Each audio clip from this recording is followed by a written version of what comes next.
Hello and welcome, welcome. How are you doing today? This is Piggy.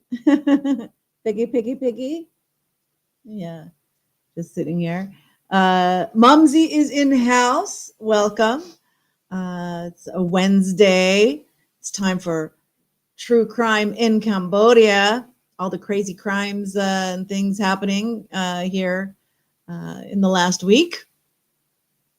So why don't we just get right to it? First up, we have a foreigner dies after a shipping container crush. I did not see the whole story, so we'll take a look together. Some kind of blocked out picture here. A foreigner national died instantly while climbing onto a shipping container to tie a rope that had broken off a glass frame. Authorities say the incident happened around 4:30 p.m. At a warehouse. It's a Chinese man who was residing at the warehouse where it happened. According to the testimony of witnesses who were working together, the victim had climbed onto the container to tie a rope that had broken off the glass frame. I'm having a hard time picturing that. While the victim was tying the rope, the stacked glass collapsed, crushing the victim to death at the scene. They said that he died, the coroner said he died from severe head and body trauma. Yeah, caused by the glass panel falling from above in a container. Yeah, so that's like weird. But so next up, we've got a Good Samaritan who was stabbed to death in Phnom Penh. That is just an area on the southern side of Phnom Penh. This wall here is a pagoda. So I did read a little bit of this story. So a young man who stopped to help a drunk motorist who had fallen off his motorbike was killed after he was brutally attacked with knives by a group of 3 men on a stretch of road in front of Stung Menche Pagoda. The killing occurred around 11:30 p.m. So yeah, that's pretty late at night. Nothing good happens late at night. The police said that interviews with the victim's parents revealed that on the night in question, he had left his house on foot to buy a drink. And on his way to the shop, he had come upon a drunk motorcyclist who had fallen off his bike. He rushed to help lift him up, but the inebriated man misunderstood his intentions and a brief scuffle broke out. And then 2 of his friends, the motorcyclist's friends, were called to the scene. I guess they were nearby, so not telephone call, but they stabbed, and so then they stabbed the victim who died in a pool of blood on the road before they fled the scene. That's Claire in France. Sorry, let me send her a message that I'm live. I'm live. I'll put live stream. I'm always afraid that live will be like people will read it as live or something and not realize that I'm talking about live streaming on YouTube right now. Okay. Where did my message go? I just typed that message, but I don't see it. She's typing. Let me type it again. I don't know why it's not there. I am live streaming on YouTube right now. The little send button. Okay, whatever. Suspects, so nobody's been arrested, and they don't know, and the police don't know who they are, but they are inspecting nearby CCTV footage so that they can try to identify the suspects and bring them to justice. Chalet is in the house. Woohoo! And Miss W in the house. Working but listening. All right. Chalet says she's in the Matrix. She just did 2 Foreigner songs. You can't make it up. Good morning. Yes. All right. So moving on.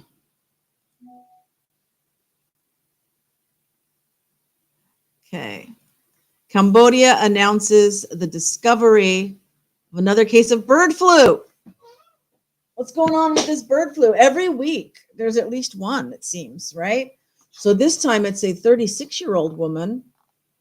Haven't heard anything about last week's case dying, so that's good. And I believe that, okay, this is the 11th case for 2025 and the 4th case in Siem Reap province. They even note that this case is approximately 3 kilometers away from the previous case, which is about what, mile and a half or something? Isn't it like 2.2 miles per kilometer? Oh, so wait, if it's 3 kilometers, it would be like 6 miles away? I don't know, or vice versa. Is it 2 kilometers equals 1 mile? I don't know. So the woman is undergoing intensive medical care. Investigations revealed that the patient had a sick and dead chicken at home, which she handled and touched directly and then buried. Well, at least she didn't try to eat it like last week's lady that had been eating the sick, dead birds for 5 days. Yeah, so warning people, you know, if you have a chicken that dies unexpectedly because it was sick, you know, don't touch it. And Traveling Fools is in the house. Yo, yo, yo. Yeah, you're here early this time, Traveling Fools. So hopefully you get to see more. Okay, next up. An Indian woman was arrested for aiding a cyber fraud syndicate in Cambodia. So I went ahead and included this one because normally we see a lot of like crime related things, especially the cyber crime is always Chinese. So it's not always Chinese. There's also some activity with India. And so this woman was actually arrested at the Delhi airport for her role. She's 24 years old. So she allegedly was duping people by claiming digital arrest from Cambodia as part of a racket. You know, says she used to work on a salary in a call center operated by a cyber fraud network that was operated by people of Chinese origin from Cambodia. So anyway, it's kind of convoluted, everything that happened, but I just thought, you know, it's not always just Chinese. Oh, and Gibbo is in the house. Excellent. Got a full house here today. Got some good stories lined up. Here, a young man prostrates himself as he apologizes for his reckless motorbiking. Remember, these kids are like doing wheelies and stuff, and they're driving on the road doing wheelies. I've seen some videos, probably like on Facebook, and I'm just and they'll have a friend on the back, and so as they're doing a wheelie, the friend is like almost on the ground. I mean, it in the middle of like traffic. It's yeah, it is dangerous. They're not just out on an abandoned road somewhere. I mean, they're in the middle of traffic doing this. So he's asked for public forgiveness after the police caught him behaving irresponsibly on a motorbike. So yeah, there he is. asking for his public apology. And, I think it's a good thing. You don't always have to throw everybody in prison, in jail, in prison. Um, and they're when they do something stupid. 16 years old, you know. So he admitted that he was the driver of a motorbike carrying a woman who was his girlfriend. And he had posted a picture of the motorbike. He knew he was wrong and made a plea for his motorcycle in front of the police chief and his mother as witnesses, and promised to stop doing such things and ask for forgiveness. Currently, authorities have implemented a haircut and an educational contract, advised him not to repeat such a crime a second time. And they impounded his motorbike for 90 days. So this is a picture before his haircut. I love that. I love that about Cambodia. There's a, you don't have to go to extremes,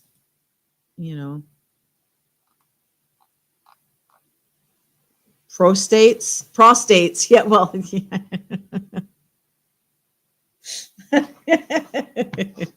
Okay, Gimmo. That's when he's bowing. He's bowing down, on the ground. That's the picture, as you can see. That's what it's talking about. Okay, so next up, we've got a foreigner. This is weird. This is just weird. It's not a crime, but it's weird. A foreigner dies in a Phnom Penh tuk-tuk. So they covered him up with a blanket. I'll just tell you the story because I did read this one. So this man, it doesn't say where he's from. It doesn't say how old he is. I don't think. Let me see. No, because he's not identified, so they don't know what country he's from. It doesn't say how old he is. But so he calls the tuk-tuk. He orders the tuk-tuk, and he asks to be taken to a hospital. So the tuk-tuk is driving him to the hospital. And halfway there, the guy's like, sleeping in the back, but he had a feeling. So he pulled over and he checked on the guy, and sure enough, he had died. And so authorities say that it was probably a heart attack. And that, like, he was experiencing a heart attack, and that's why he wanted to go to the hospital.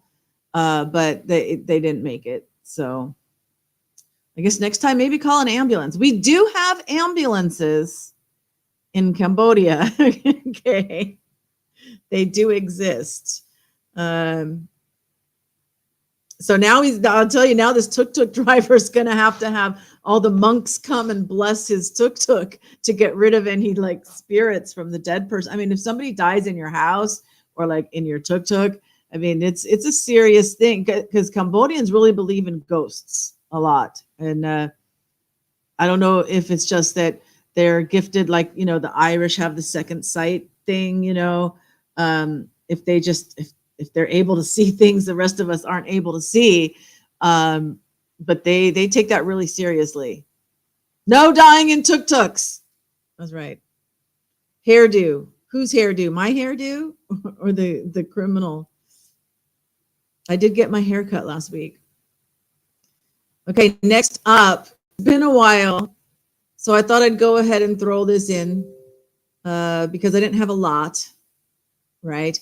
But every week there's an egg smuggling story.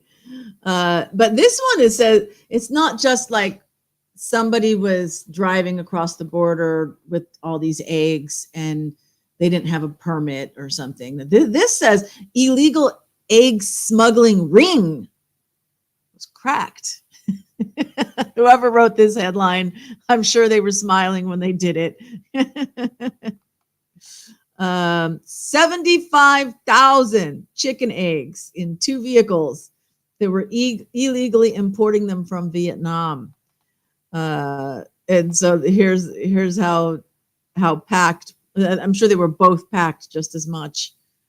And believe me, with the roads, if you hit potholes and stuff like that, I mean, I would think that maybe they've outfitted these vans with some really good suspension, being that this is their business. 8:30 p.m. they were intercepted, and 75,000 eggs were seized. So there you go.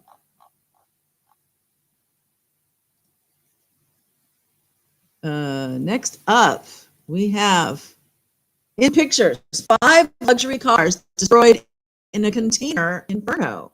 So I'm wondering if they were electric cars and this was a battery issue. It says 5 Mercedes-Benz cars inside a container truck burst into flames and were completely destroyed yesterday at a Cambodian dry dock.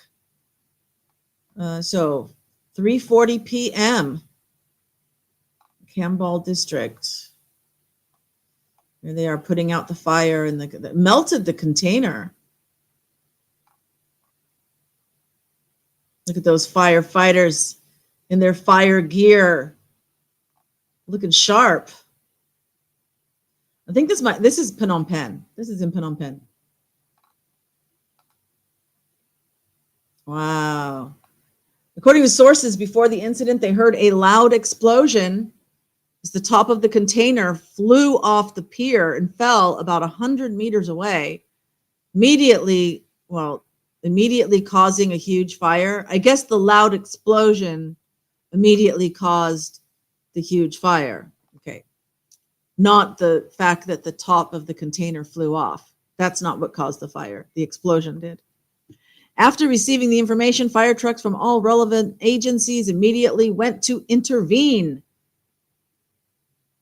Look at them getting some experience putting out fires.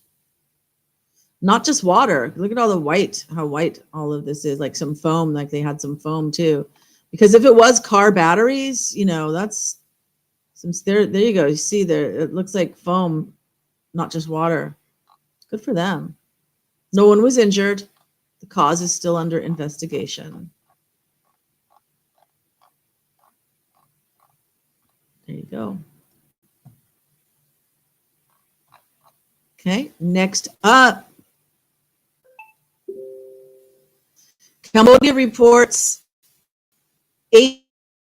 over 8,000 dengue fever cases in the first half of the year. So January, June.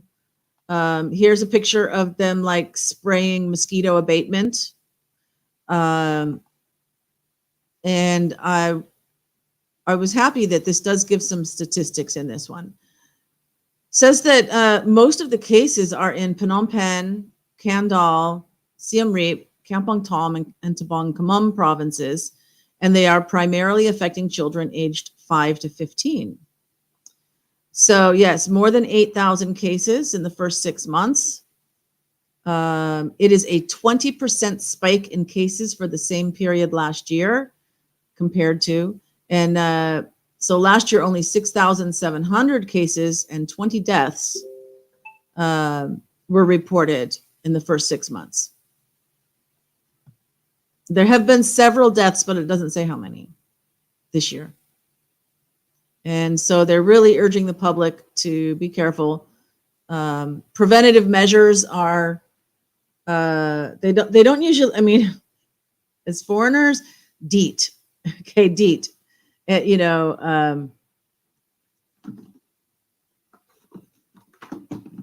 like this. Let me see what we got here.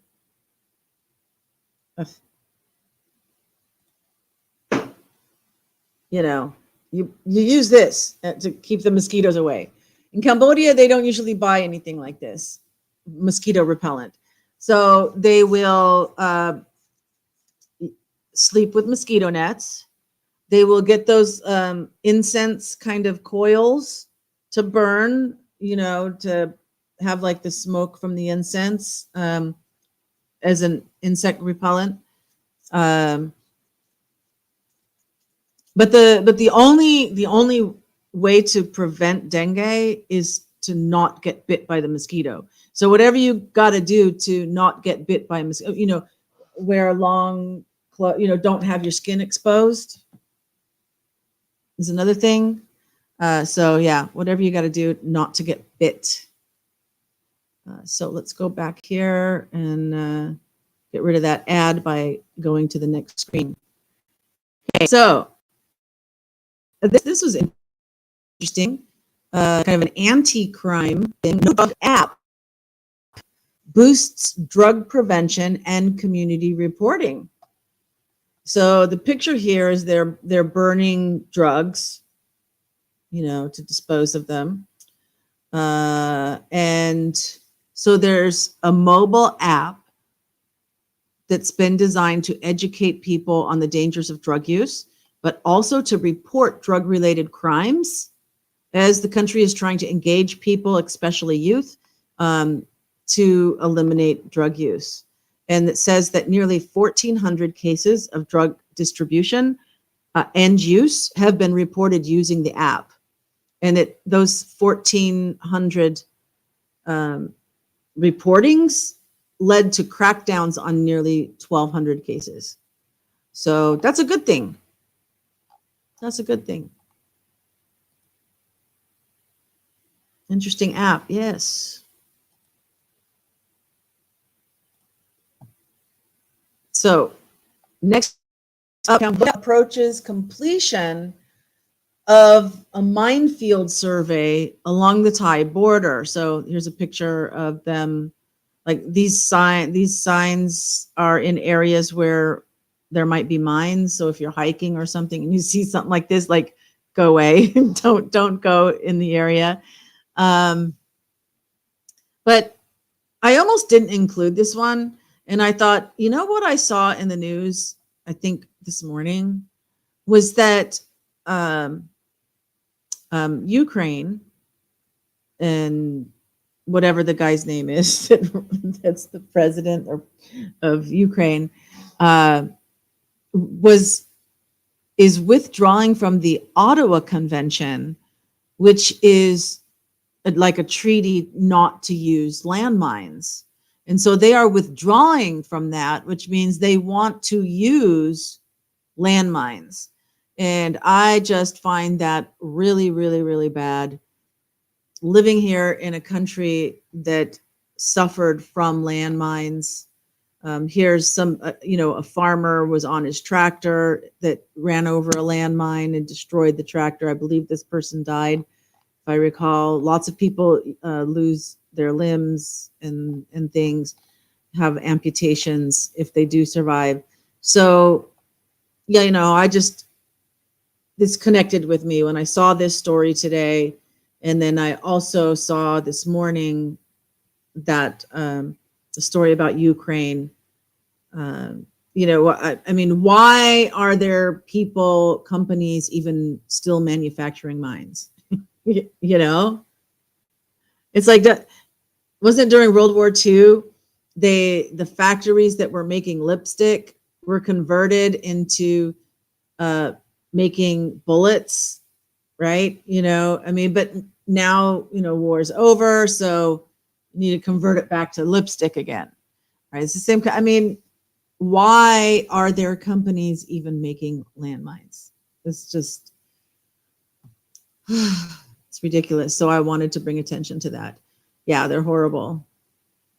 So next up, Cambodian and Australian police rescue a foreigner who was the victim of a kidnap scam. So I did read a little bit about this, and so I want to read more and get a better picture of the whole thing. So at a Phnom Penh hotel, the Cambodian police and the Australian police went to help a young man who was from Hong Kong, who says he was deceived by an online criminal group to come to Cambodia. And then this part of the sentence, and act as a victim of kidnapping in order to demand over $600,000 from his family. So the way this is written, he actually was deceived by the group to partake and act as if there was a kidnapping. I don't know. So let's read more, see if we get some clarification or not. He's 19 years old. He was in a normal condition with no signs of being a victim of confinement, torture, or kidnapping. Based on the investigation and questioning by authorities, the victim was deceived and threatened by a criminal group while he was in Australia, that he was under investigation by Chinese authorities for fraud and money laundering. The gang told him to leave Australia and travel to Japan and record a video to send to his parents stating that he had been kidnapped by the criminal group in order to get the money to solve the problems. He was being investigated by the authorities. Before arriving in Cambodia, he recorded a video showing that he was kidnapped in a hotel in Japan and gave his phone to the criminals to use to contact his parents and to extort 5 million Hong Kong dollars, which is equivalent to 600,000 US dollars. After seeing the video of their child being kidnapped, the victim's parents sent $40,000 Hong Kong, so approximately $5,500 to the gang, and filed a complaint with the police. Suspecting that the police were investigating, the gang had the victim relocate to Cambodia to escape capture. Wow. The fraud and extortion were carried out by an organized criminal group with networks operating in Japan and using bank accounts based in China to receive the proceeds of the crime. So this Hong Kong Chinese national will be returned to Australia at the request of the Australian Federal Police after Cambodian authorities complete the procedure. And there was another story about, I think, how he was being sent back and he was being deported. And I didn't look at that story. So, wow. Talk about crazy crimes. You know, yeah. So yeah, I think you're right, Mumsy. Yeah. He was part of it. Okay, so they wrote that correctly.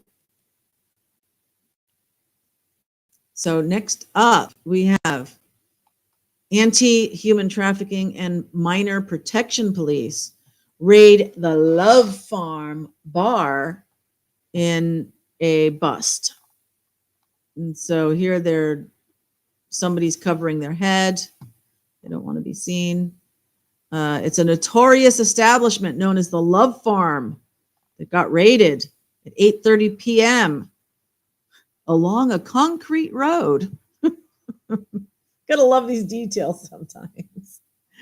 35 men and women, including 6 minors, were sent to the department, the police, to follow legal procedures. So here they are being arrested and taken away. See how they're sitting on these it's like booths, right? It's like sofas at the entrance. So normally what you have is you have the girls sitting in these booths. So the guys come to the restaurant or bar or club and they will pick a girl to sit at their table with them, you know, and kind of be their escort, which may or may not include extra activities. So there you go. Next up, we have the Cambodian Navy expels Thai oil tanker illegally entering Cambodian national waters. So, last couple of weeks, I started with the Thai border issue stuff, got it out of the way. This week, I'm saving it to the end. I only have a couple of stories. Every day is tons of stories of this person saying this and this person saying that. And I'm, decided I'm not going to bore you with all of that.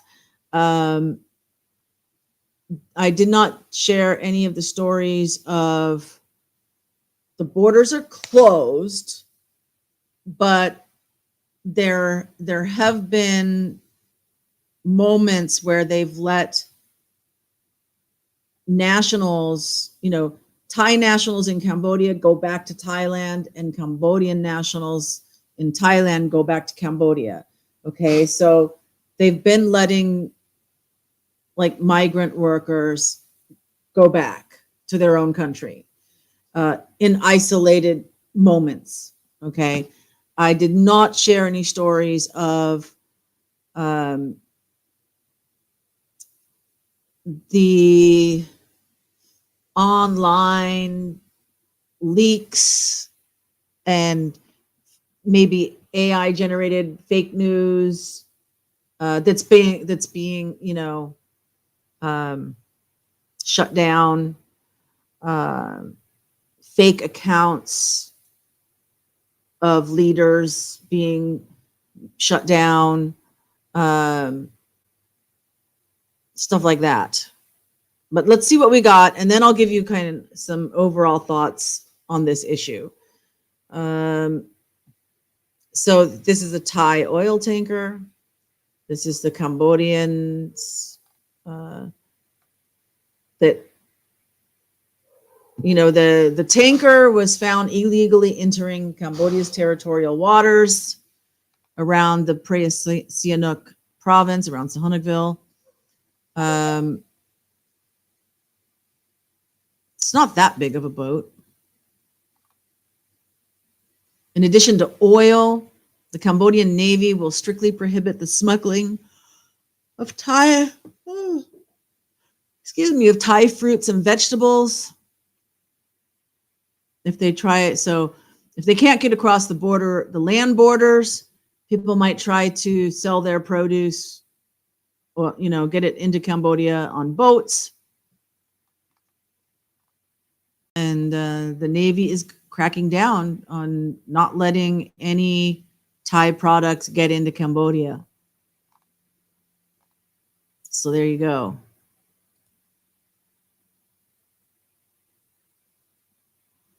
What about the students? Yeah, they're not letting the students cross.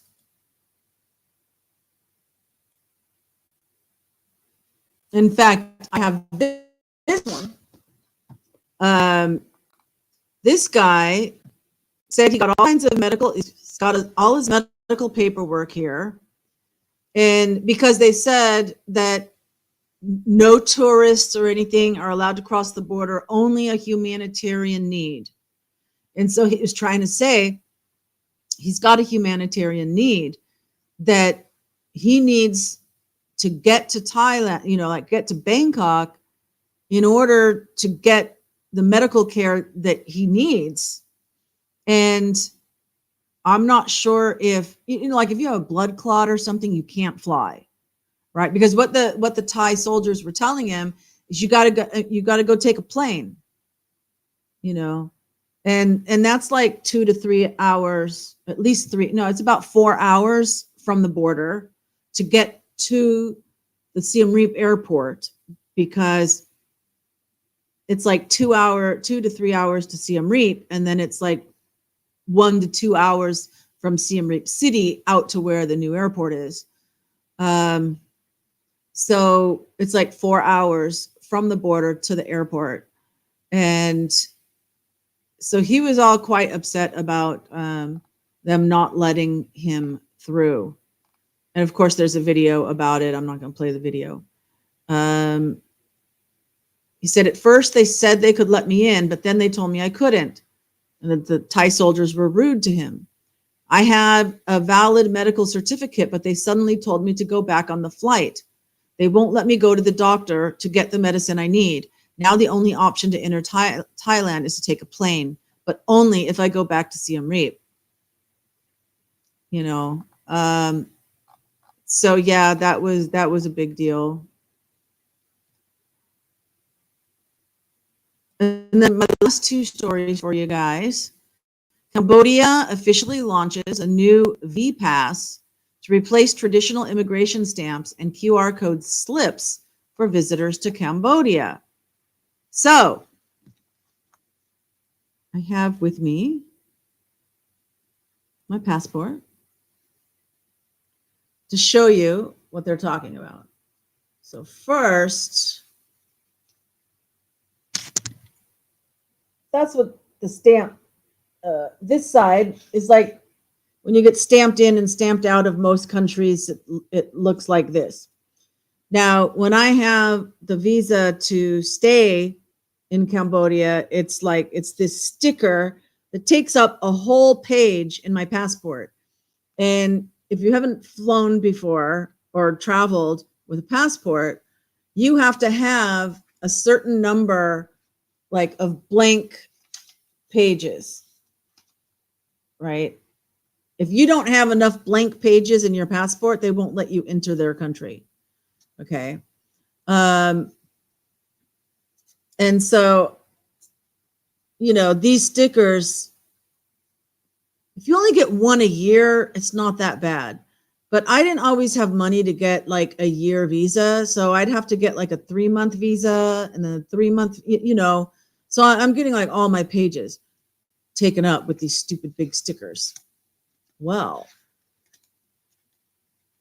I just got my new 1-year visa. I was able to afford to get my 1-year visa. Look at that. It's just a little sticker with a QR code on it. So that's the new system in Cambodia. It's digital, going digital. So I thought I'd show that to you. And then I have one last story that it's kind of a U.S. story. If a Cambodian, and it's probably wider than just Cambodia, but of course this is being announced by the U.S. Embassy here for people, if they are applying for a visa to visit the U.S., they have to turn on their social media to public so that they can review the social media of the person before deciding whether or not they will give the visa. In addition to all the other requirements, no other pictures. So this is the embassy, not this big tall building in the back. That's a skyscraper. But this building here along the street is the American Embassy in Phnom Penh. It's got a huge American flag, and then like a smaller for the missing veterans, POWs, like MIA and POW flag that flies under it. So yeah, it's a requirement. If you do not put your social media to public, they will not process your visa. Oh yeah, Traveling Fool says those blank pages are important. Exactly. And usually I think it's 6. You have to have a minimum of 6 blank pages. My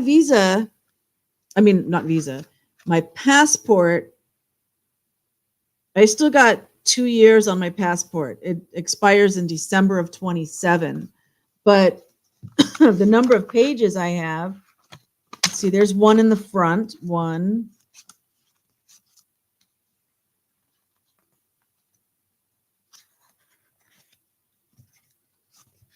They don't always like fill up, do them in order. 2, 3, 4, 5, 6, 7, 8, 9, 10, 11, 12, 13, 14, 15. So actually I'm okay. If I'm not like traveling a lot and I get a year visa, I'll be okay. Because I think it's 6 pages. You have to have at least 6 pages. US. 4th of July weekend. What, 2 more days until the 4th of July? I'm thinking that I might need to buy some hot dogs for this weekend. The thing is hot dog buns. Getting hot dog buns is like difficult to find. There's all kinds of bakeries and bread and stuff, but no, okay. I think I know where I can get some would work as hot dog buns. And then because it's 4th of July, for Americana Cafe doing like a hot dog special. I gotta find pickle relish. Everybody's out of pickle relish. So like when we've been doing our tuna and stuff, I've got these like cornichon pickles or something that I had bought like for Thanksgiving last year or whatever, and I didn't open it, and so that way, you know, so they're not sweet pickles, but they're not really dill pickles either, because I don't like dill pickles, and but they're not really sweet pickles either. They're kind of just like a neutral pickle, and so we've been chopping those up and putting them in the tuna salad. But I've been looking for pickle relish, and people they're out of pickle relish. We're gonna do hot dogs. We gotta have pickle relish. Nunzi says I can do a lot of traveling. I can, but I don't plan on it. You guys know I'm coming to the U.S. in September. We've got a date now. September 13th is the meet and greet date. So you have to contact me, and if you're somebody that I know and trust, then I'll give you the deets. But you're welcome to come meet up on the 13th in California. So that's it. That's all I got for you guys today. Oh, I told you I'd mention a little bit more about the Thailand border issue. So just to kind of wrap up, like what's happening, you've got the I think it's I think they say prime minister, who is the prime minister is the daughter of a past prime minister that was exiled. Okay. And so then Hun Sen leaked like a phone call that they had or something. And so now the Thais, they've suspended her. The Thai government has suspended the prime minister. And they're going to like look into impeaching her and getting a new leader. And so that's happening over there. Here in Cambodia, I think everything's fine here. The government here is like calling on the people to have unity, to have peace, that we would not take any offensive action, only defensive action. And if anything happened, I think it would be over at the border and not like in the rest of the country. I would highly, I would not expect anything in the rest of the country, at least as far as like Thai military action. You could have like riots of Cambodians against Thai businesses or something. That could happen. But I think that's why the government keeps saying, peace, peace. We're going to resolve this diplomatically, no violence and everything. They're just saying it over and over and over again, I think, to preempt any rioting, which is good. And the Thai side did say that like, oh, we can scramble our jets because they have like fighter jets, and we can scramble our jets in 5 minutes if they're needed, and that was said. But there were protests in Thailand and Bangkok against the prime minister to remove her. So we'll see what happens. I think most of the tension is over there in Thailand, and they've got to resolve their issues, and then I think things will normalize, because I think Cambodia is perfectly willing to have dialogue and be diplomatic, and they just need the Thai side to cooperate. So that's that. So before you run away, let me remind you that love transcends time and space. So wherever and whenever you are watching this, I love you. I do. I hope you can feel that. And thank you so much for spending some time here with me and seeing what's going on in other parts of the world, mainly Cambodia. uh, I know most of you, I think, are in the US and the UK.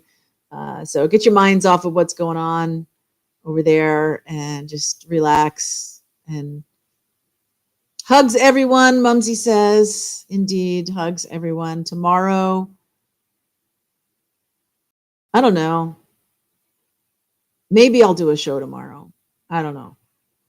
Maybe I'll take Thursday off because tomorrow is the finals, the final exam with the university course I've been teaching. So um, it'll be my last day of getting up at 6:30 in the morning. Thank goodness.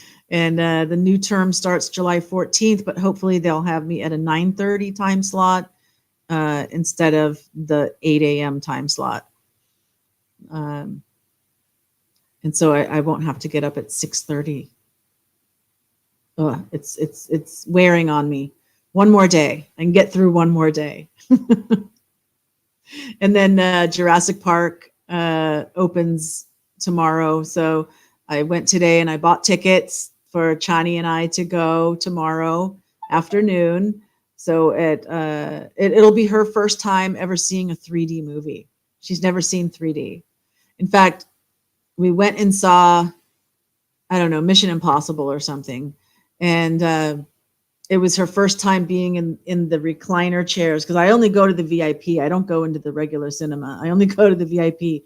So the recliner chairs, they got buttons on them to, like have the feet go up or to have the back go back. And I had to teach her how to use the buttons, and she's just giggling and laughing and having so much fun. So when I told her that tomorrow we're going to go see a movie, she's just so excited. She doesn't, how do I translate 3D? She's just got to experience it. And with all the dinosaurs and everything, Cambodians, they love horror. They love monsters and things like that. So I think she is going to have an amazing time tomorrow with that. Peace, hugs. So probably see you same bat time, same bat channel next week. Yeah, because I need to sleep. When I get up at 6:30 in the morning to stay up this late, it's like real hard on me. So Sunday crosswords would be the next one if you want to join that. I can use all the help that I can get. I need your help. Zach has been unavailable lately. So yeah, takes a lot of different people with, some people know some French, some people know some Spanish, some people know some literature, some people know some music, whatever. Some people know sports, so everybody throwing in their ideas together really helps. All right. That being said, until next time, I will catch you later.